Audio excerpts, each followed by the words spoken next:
আমার হিন্দু ভাইদেরকেও বলি, খুলে দেখেন ভগবত গীতা, গীতার ভিতরে বলা হচ্ছে একং ব্রহ্ম দ্বিতীয়ং নাস্তি নেহ নানাস্তি কিঞ্চন অল্লং জ্যেষ্ঠং শ্রেষ্ঠং পরমং ব্রহ্মণং অল্ল রসুল মুহাম্মাদং রকং বরস্য ইসমিন্নন তিদ্রে ম্লেচ্ছ আচার্যেন সমন্বিত। চিৎকার দিয়ে বলেন আল্লাহু আকবার। শুধু এতটুকু বলি, হিন্দু ভাইয়েরা, আপনাদের ধর্মও বলে ভগবত গীতা একং ব্রহ্ম। আমি মন্ত্রগুলো বলছি, মিলায়া দেখেন। একং ব্রহ্ম দ্বিতীয়ং নাস্তি, একং ব্রহ্ম একমাত্র খোদা, একমাত্র creator, owner, sustainer, planner, provider, creator of the whole universe. Only one স্রষ্টা, only one creator, only one provider, only one sustainer, only one creator of the whole universe. গোটা বিশ্বের স্রষ্টা, প্রভু, মালিক একমাত্র কয়জন? আমার হিন্দু ভাইয়েরা, আপনারাও আমাদের ভাই। মাইকের আওয়াজ যাচ্ছে, রাগ করবেন না। আমি আপনাদেরকেও দাওয়াত দিতে চাই, আপনারা আপনাদের ধর্মটাও ঘাটেন না। গোটা পৃথিবীর ধর্মগুলো স্পষ্ট কথা বলে, একমাত্র সত্য ধর্মের নাম, একমাত্র সত্য কিতাবের নাম, জোরে বলেন কি? একমাত্র সত্য নবী মুহাম্মাদুর সাল্লাল্লাহু। সূরা ইখলাস, ছোট্ট সূরা, কিন্তু হায় হায় আল্লাহর রাসূল বলেন ছোট্ট সূরা। এই সূরার ভিতরে সূরার দাম কত? আল্লাহর হাবিব বলে ওয়াল্লাযী নাফসি বিয়াদি, ওই রবের শপথ যার হাতে আমার প্রাণ, ইন্নাহা লাতাদিলু সুলুসাল কুরআন। কেউ যদি সূরাটা পড়ে একবার, গোটা কোরআনের 10 পারা তেলাওয়াত করার সওয়াব আল্লাহ তাদের আমলনামায় দিয়ে দেয়। আল্লাহ রসুল বলে কেউ যদি 3 বার সূরাটা পড়ে, গোটা কোরআন খতম করার সওয়াব আল্লাহ দিয়ে দেয়। বলেন সূরার নাম, মুখস্থ করবেন এবার। সূরার নাম 3 বার পড়লে কি লাভ? পুরা কোরআন খতম করার। আল্লাহর হাবিব সাল্লাল্লাহু আলাইহি ওয়াসাল্লাম বর্ণনা করেন, কেউ যদি 10টা বার বিসমিল্লাহ সহকারে সূরা ইখলাস পড়ে, আল্লাহ তাআলা তার জন্য জান্নাতের মধ্যে বিশাল বড় একটা প্রাসাদ বানায়া দেয়। আমার ভাইয়ারা, একজন সাহাবী মসজিদে কুবা, যারা মদিনায় গিয়েছেন উমরা কিংবা হজে, মসজিদে কুবার ইমাম, মসজিদে কুবার একজন ইমাম, তিনি নামাজে দাঁড়ায় সূরা ফাতিহার সাথে শুধু সূরা ইখলাস পড়ে। প্রত্যেক রাকাতেই সূরা ফাতিহার সাথে ইখলাস পড়ে। আল্লাহর নবী একদিন কুবায় আসলেন, রাসূলুল্লাহকে মুসল্লিরা ডাক দিয়ে বলে, ইয়া রাসূলুল্লাহ, ইয়া হাবিবাল্লাহ, আপনার এই সাহাবী ইমাম প্রত্যেক রাকাতেই সূরা ইখলাস পড়ে, আবার অন্য সূরাও পড়ে। রাসূল তাকে ডাকলেন, বুখারীর হাদিস। রাসূল ডাক দিয়া বলেন, সাহাবী কেন তুমি এমন করো? ওই সাহাবী ডাক দিয়া বলে, গো আল্লাহর হাবিব, এই সূরাটা উহিব্বুহা, আমি এই সূরাটাকে বড্ড ভালোবাসি। আল্লাহর রাসূল বললেন, বুখারীর হাদিস, হুব্বুকা ইয়াহা আদখালাকাল জান্নাহ। ও সাহাবী, এই সূরা তোমারে, সূরার ভালোবাসা তোমারে টাইনা জান্নাতে নিয়ে যাবে।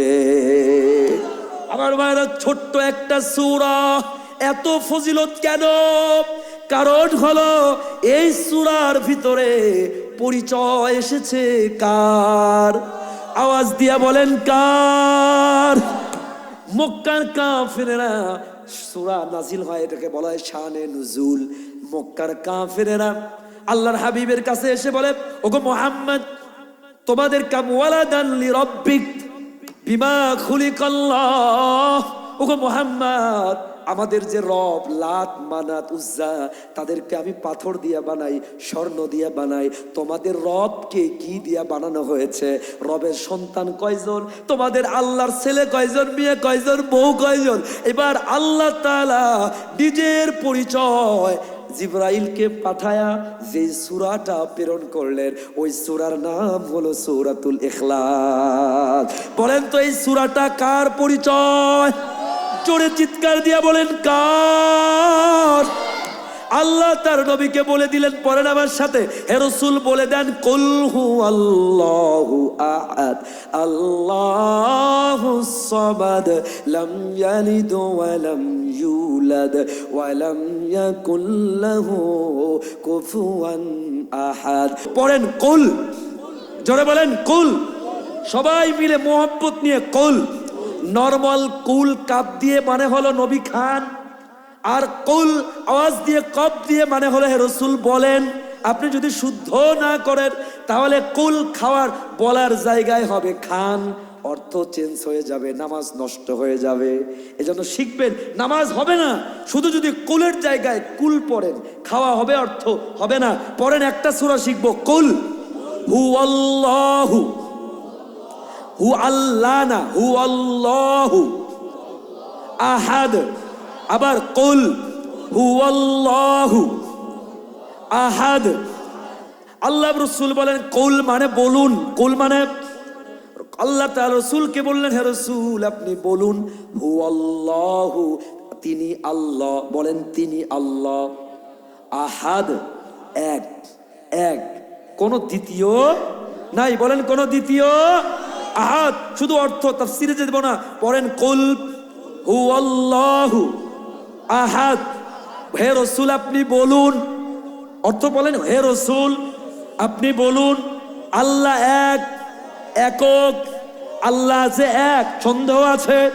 ওই যে আমার পাশে হিন্দু ভাইয়েরা শুন, মাইকের আওয়াজ যাচ্ছে, আমার হিন্দু ভাইদেরকেও বলি খুলে দেখেন ভগবত গীতা, গীতার ভিতরে বলা হচ্ছে একং ব্রহ্ম দ্বিতীয়ং নাস্তি নেহ নানাস্তি কিঞ্চন অল্লং জ্যেষ্ঠং শ্রেষ্ঠং পরমং ব্রহ্মণং অল্ল রসুল মুহাম্মাদং রকং বরস্য ইসমিন্নন তিদ্রে ম্লেচ্ছ আচার্যেন সমন্বিত। চিৎকার দিয়ে বলেন আল্লাহু আকবার, আরো জোরে বলেন আল্লাহু আকবার। আমি চ্যালেঞ্জ দিয়ে বলছি হিন্দু ভাইদেরকে, আওয়াজ আমার যাচ্ছে, আমি চিনিব হিন্দু ভাইদেরকে, মাইকের আওয়াজ যাচ্ছে, আমার কাছে আসলে আমি দেখায় দেখায় বলতে পারবো তাদের ঘর ধর্মের বলা হচ্ছে, ধর্মের কনসেপ্ট সমস্ত পৃথিবীর ধর্ম, একটা দুইটা না, কত ধর্ম। Doctor David B Barrett Encyclopedia of ব্রিটানিকায় গোটা বিশ্বের ধর্মগুলো গবেষণা করে বলেন এ পৃথিবীতে প্রায় ধর্ম আছে 43,000। বলেন কত হাজার? বলেন আওয়াজ দিয়ে, 43,000 ধর্মের ভিতরে একমাত্র অ্যাকসেপ্টেবল গ্র্যান্টেড গ্রহণযোগ্য ধর্ম একমাত্র আল্লাহর কাছে কয়টা? আওয়াজ দিয়ে বলেন কয়টা? নাম কি? আরো জোরে বলেন কি নাম? এ কথা আমার নয়, পীরের নয়, এ কথাটা কার? আওয়াজ দিয়ে বলেন কার? আমি আপনাদেরকে শোনাই, আল্লাহ নিজে বলছে কোরআন কারীমের 3 নম্বর পারা 3 নম্বর সূরা, সূরা আলে ইমরান 19 নম্বর আয়াত মুখস্থ করেন। কত নম্বর আয়াত? 19 নম্বর। কত নম্বর সূরা? 3 নম্বর। কত নম্বর? 3 নম্বর সূরা, 3 নম্বর পারা আলে ইমরান 19 নম্বর আয়াত। আল্লাহ বলেন ইন্নাদ-দীনা, পড়েন ইন্নাদ-দীনা ইনদাল্লাহিল ইসলাম। আল্লাহ বলে আমি আল্লাহর কাছে একমাত্র গ্রহণযোগ্য ধর্ম ইসলাম, একমাত্র গ্রহণযোগ্য ধর্ম। জোরে বলেন কি? আমার হিন্দু ভাইয়েরা, আপনারাও আমাদের ভাই, মাইকের আওয়াজ যাচ্ছে, রাগ করবেন না, আমি আপনাদেরকেও দাওয়াত দিতে চাই, আপনারা আপনাদের ধর্মটাও ঘাটেন না। গোটা পৃথিবীর ধর্মগুলো স্পষ্ট কথা বলে একমাত্র সত্য ধর্মের নাম, একমাত্র সত্য কিতাবের নাম। জোরে বলেন কি? একমাত্র সত্য নবী মুহাম্মাদুর সাল্লাল্লাহু। আমি আগে বলেছিলাম নদীর কান্দায় খাসকে দিকে যাব না, শুধু এতটুকু বলি হিন্দু ভাইয়েরা, আপনাদের ধর্মও বলে ভগবত গীতা একং ব্রহ্ম। আমি মন্ত্রগুলো বলছি, মিলায়া দেখেন, একং ব্রহ্ম দ্বিতীয়ং নাস্তি, একং ব্রহ্ম একমাত্র খোদা, একমাত্র creator, owner, sustainer, planner, provider, creator of the whole universe, only one স্রষ্টা, only one creator, only one provider, only one sustainer, only one creator of the whole universe. গোটা বিশ্বের স্রষ্টা, প্রভু, মালিক একমাত্র কয়জন? জোরে বলেন কয়জন? আপনারা যে এত এত ভগবান মানেন, আমার কোনো আপত্তি নাই, এটা নিয়ে কথা না। আপনাদের ধর্মও বলে, হ্যাঁ, আমাকে যদি হিন্দু ধর্ম বলেন আমি ডজন ডজন উদাহরণ দিতে পারবো, একটা নয়। আমি মালয়েশিয়াতে ডক্টরেট করেছি কম্পারেটিভ রিলিজিয়ানের উপরে। এলাকায় তো বহু বছর ধরে আসা হয় না, কথা হয় না। আমি মাঝখানে এমফিল করেছি মালয়েশিয়াতে, মিজানুর রহমান আজহারি ভাই আর আমি একসাথে কাছাকাছি সময়ে আমাদের ডক্টরেট করা মালয়েশিয়ায়। আমার সাবজেক্ট ছিল কম্পারেটিভ রিলিজিয়ান, তুলনামূলক ধর্মতত্ত্ব।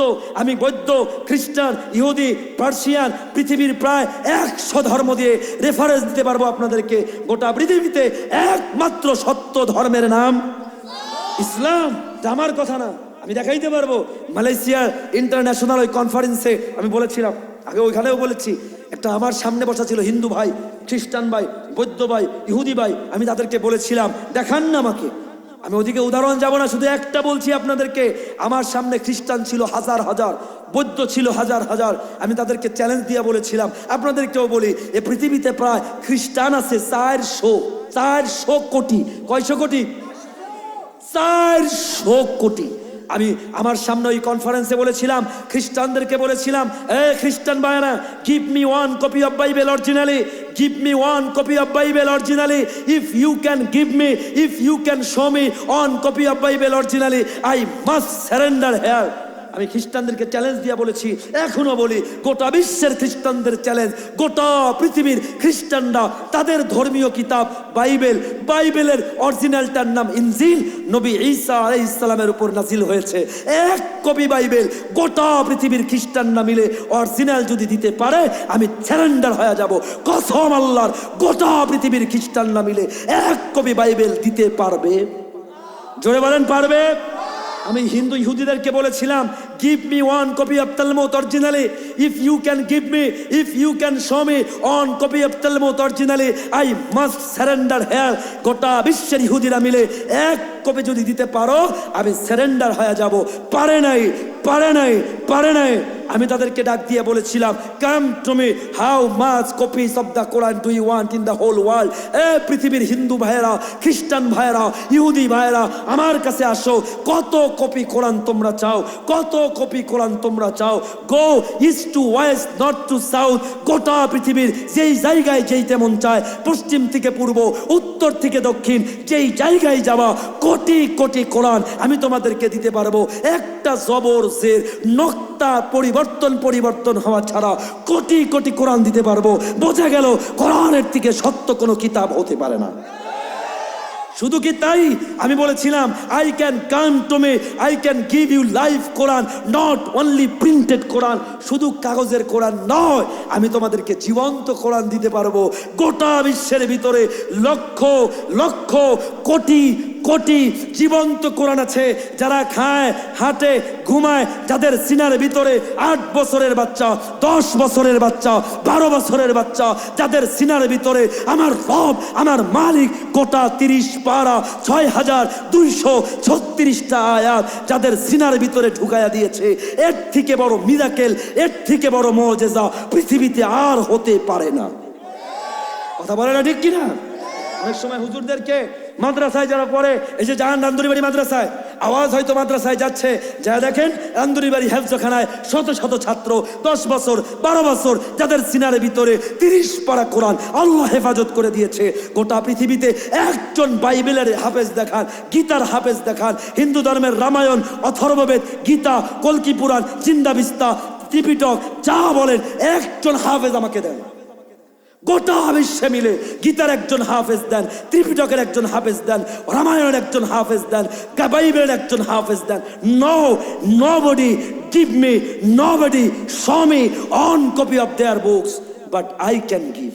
একটা না, কোটি কোটি কোরআনের। আমি মাঝে মাঝে ওই দিন ঢাকায় বিশাল বড় একটা কনফারেন্স, ইউনিভার্সিটির ছাত্র, প্রফেসর, শিক্ষক দিয়ে ভরা। আমি তাদেরকে বলছিলাম, মাদ্রাসায় যারা পড়ে এদেরকে মাদ্রাসার ছাত্র মনে করলেই মনে করে বোকা, এরা পারে না, এরা ব্যাকডেটে, সেকেলে। আমি ডাক দিয়ে বলছিলাম, মিয়া, মাদ্রাসার ছাত্রর থেকে মেধাবী ছাত্র দেন। গোটা বিশ্বের মিলে আপনারা অনেকে ছাত্র আছেন, স্কুল কলেজের যেই কোনো, বাংলা হোক, ম্যাথ হোক, ফিজিক্স হোক, কেমিস্ট্রি হোক, বায়োলজি হোক, এমব্রায়োলজি হোক, জুওলজি হোক, যেই কোনো সাবজেক্টের যেই কোনো বইয়ের 2000 লাইন এক বসায় শোনাইতে পারবে। একটা দাড়ি কুমা ফুল স্টপ ভুল হওয়া ছাড়া একজন শোনাইতে পারবে। একজন মানুষ পৃথিবীতে পাওয়া যাবে? কি বলেন, পারবে? 1000 তো দূরের কথা, 100 লাইন শোনাইতে গাম ছুটে যাবে। কিন্তু হাফেজে কোরআনরা 30 পারা কোরআন সূরা ফাতিহা থেকে নিয়ে নাস পর্যন্ত এক জায়গায় দাঁড়ায় শোনাইতে পারে। এদের থেকে দামে, এদের থেকে ট্যালেন্টেড কেউ হতে পারে না। কথা বলে না, ঠিক কিনা?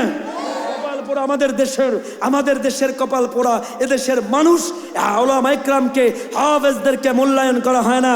অথচ বাংলাদেশের নাম, বাংলাদেশের লাল সবুজের পতাকা, আমাদের দেশের খেলোয়াড় বলেন যাদের পিছনে মিলিয়ন ট্রিলিয়ন বাজেট ব্যয় হয়, যাদেরকে নাম হলো টাইগার্স, মাঠে নামলে হয় ক্যাটস, বিড়াল। কথা কয় না? ক্রিকেট বিশ্বকাপে একবারও বিশ্বকাপ ক্রিকেট জিতছে? যুবকরা বলে না জিতছে। ফুটবল তো কয়েকবার জিতছে, কয় না জিতছে, ধারের কাছেও যেতে পেরেছে। তাহলে বলো, যাদের পিছনে মিলিয়ন ট্রিলিয়ন ব্যয় হয়, তারা বাংলাদেশের পতাকাকে কোথায় উড্ডীন করতে পেরেছে? কোথাও না। লেজ গুটায়া বাংলাদেশের বদনাম ছাড়া কিছু করতে পারে নাই। বাংলাদেশের লাল সবুজের পতাকাকে গোটা বিশ্ব দরবারে 170টা দেশের ভিতরে, 180টা দেশের ভিতরে হাফেজে কোরআনরা প্রতি বছরে বাংলাদেশকে 1 নম্বরে নিয়ে যায়। যদি সম্মান দিতে হয়, অভ্যর্থনা দিতে হয়, যদি মিলিয়ন বাজেট দিতে হয়, হাফেজে কোরআনদেরকে দেওয়া দরকার। কিন্তু কপাল পোড়া, ওলামা ইকরাম কথা বললেই সম্মান তো দূরের কথা, আলেমরা কথা বললেই বলে জঙ্গিবাদ, আলেমরা কথা বললেই বলে সন্ত্রাস, আলেমরা কথা বললেই বলে মৌলবাদ, আলেমরা কথা বললেই বলে রাজাকার। এ ভাই, কই ওলামা ইকরামকে রাজাকার বলেন? একজন আলেম হামলার বয়ে, মামলার বয়ে পাকিস্তানে পালিয়েছে, একটা রেকর্ড নাই। কিন্তু আপনারা এত বছর দেশ শাসন করার পরে লেজ গুটায়া হিন্দুস্তানে পালিয়েছেন। বোঝা গেল ওলামা ইকরাম পাকিস্তানের রাজাকার নয়, আপনারা হিন্দুস্তানের রাজাকার। আমার ভাইয়ারা, এই যে বিজয় দিবস গিয়েছে, বিজয় দিবসে দাড়ি টুপির সিম্বলকে তারা রাজাকার আখ্যায়িত করে ব্যঙ্গায়িত করেছে। আমি বলি, বাংলাদেশ এটা নতুন বাংলাদেশ। জুলাইয়ের পরে এই বাংলাদেশে ওলামা ইকরামদেরকে, দাড়ি টুপিকে যারা রাজাকার ট্যাগ দিবে, যারা সন্ত্রাসের ট্যাগ দিবে, তাদের স্থান বাংলাদেশে হবে না, হবে না, হবে না, ঠিক কিনা? স্পষ্ট কথা বলতে চাই আমরা, এটা বাংলাদেশ, মুসলমানের বাংলাদেশ। এই দেশের ওলামা ইকরামকে একদল আওয়ামী লীগ থেকে শুরু করে ভারতের এজেন্ডা, মনে রাখবেন এদেশের সবচেয়ে বড় শত্রু ভারত। কথা বলে না?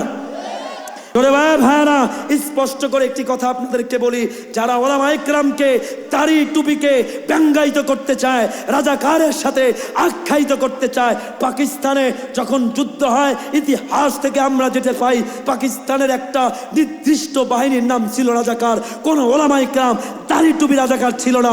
এদেশের একমাত্র বন্ধু, একমাত্র হিতাকাঙ্ক্ষী বাংলাদেশের ওলামা ইকরাম, দাড়ি টুপিওয়ালারা এই দেশকে সবচেয়ে বেশি ভালোবাসে। কথা বলে না, ঠিক কিনা? এই জন্য বাংলাদেশের নামকে গোটা বিশ্ব দরবারে হাফেজরা তুলে নেয়, দাড়িওয়ালারা তুলে নিয়েছে, দাড়িওয়ালারা সম্মান বাড়িয়েছে।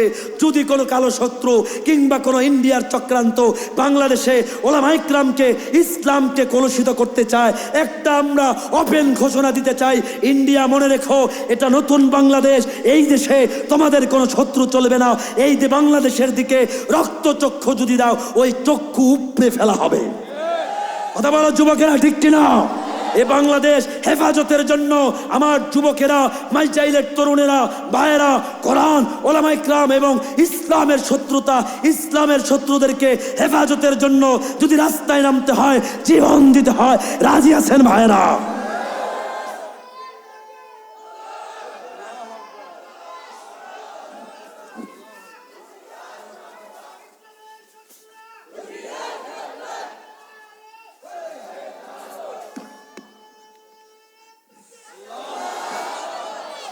আল্লাহ যুবকদেরকে কবুল করেন, বলেন আমিন। আল্লাহ এদেরকে খালিদ বিন ওয়ালিদের মতো কবুল করে নেন, বলেন আমিন। আল্লাহ এদেরকে মুহাম্মদ বিন কাসিমের মতো কবুল করে নেন, বলেন আমিন। আমি রাজনীতিতে যেতে পারছি না, আমি তাফসীর বলছিলাম। পড়েন দ্বিতীয় আয়াত, আল্লাহুস সামাদ, জোরে আল্লাহুস সামাদ আল্লাহ পুর করে, আল্লাহুস সামাদ। আল্লাহ অমুখাপেক্ষী, বলেন আল্লাহ অমুখাপেক্ষী। আল্লাহ কারো মুখাপেক্ষী, বলেন আল্লাহ কারো মুখাপেক্ষী। আল্লাহর শক্তির কাছে পৃথিবীর কোন শক্তি চলবে? জোরে বলেন চলবে? শেখ হাসিনা র‍্যাব দিয়ে, পুলিশ দিয়ে, আর্মি দিয়ে, বিজিবি দিয়ে সব শক্তি লাগায়া নিচের চেয়ার বাঁচাইতে চেয়েছিল। আল্লাহ ৪৫ মিনিটের ভিতরে দেশ থেকে তাকে ছাঁটাই করেছে। কারণ চেয়েছে কে? জোরে বলেন চেয়েছে কে? আল্লাহর শক্তির কাছে দুনিয়ার কোন শক্তি টিকতে পারে? জোরে বলেন টিকতে পারে? পড়েন আল্লাহুস সামাদ লাম ইয়ালিদ ওয়া লাম ইউলাদ, লাম ইয়ালিদ ওয়া লাম ইউলাদ ওয়া লাম ইয়াকুল লাহু কুফুয়ান আহাদ। আল্লাহ বলেন আল্লাহর মতো কেউ হতে পারে? আল্লাহর কোন সন্তান নাই, ছেলে নাই, মেয়ে নাই, আল্লাহর মতো পৃথিবীতে কেউ হতে পারে না। আল্লাহর শক্তির কাছে কারো শক্তি টিকতে পারে? জোরে বলেন না পারে। হায় হায়, নমরুদের লক্ষ লক্ষ বাহিনী নিয়ে ইব্রাহিমের সাথে যুদ্ধ লড়তে গেছে।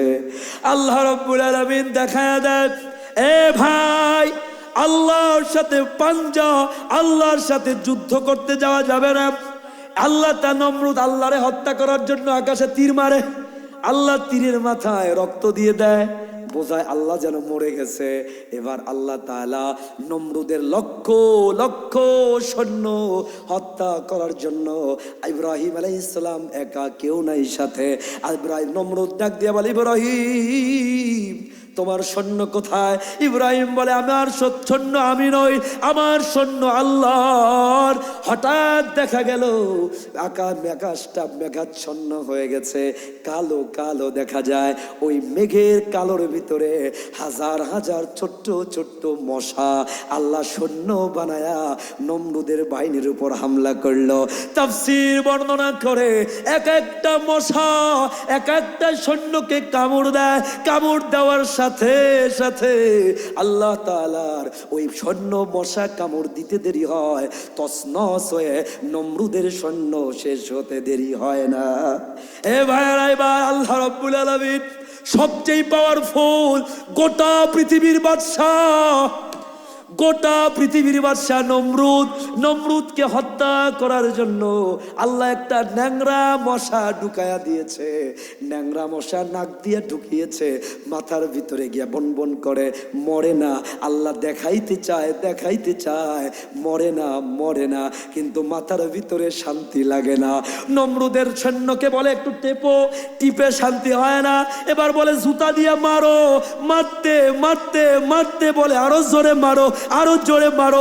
হাজার হাজার মানুষের সামনে নমরুদকে আল্লাহ একদিন দুই দিন না, এক বর্ণনায় বলে 40 দিন আল্লাহ ইব্রাহিমকে ওই নমরুদের আগুনে রেখেছে। আল্লাহ 40 দিন নমরুদকে জুতার বাড়ি খাওয়ায়া খাওয়ায়া দুনিয়ার থেকে বিদায় করেছে। 40 দিন জুতার বাড়ি খাওয়ায়া নমরুদকে ন্যাংরা মশা দিয়া বিদায় করেছেন কে?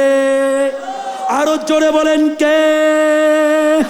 এই জন্য আল্লাহ, কি আশ্চর্য ব্যাপার, বাংলাদেশে কয়েকদিন আগে আপনারা দেখেছেন কিনা, কিছু আউল বাউল ফালতু মানুষ তারা আল্লাহর নিয়ে কটূক্তি করেছে, আল্লাহর নিয়ে মন্তব্য করেছে। আমি বলি তাদের পক্ষে সাফাই গেড়েছে। স্পষ্ট কথা, আল্লাহ নবীকে নিয়ে কথা বললে তাদের স্থান হতে পারে? জোরে বলেন না হবে?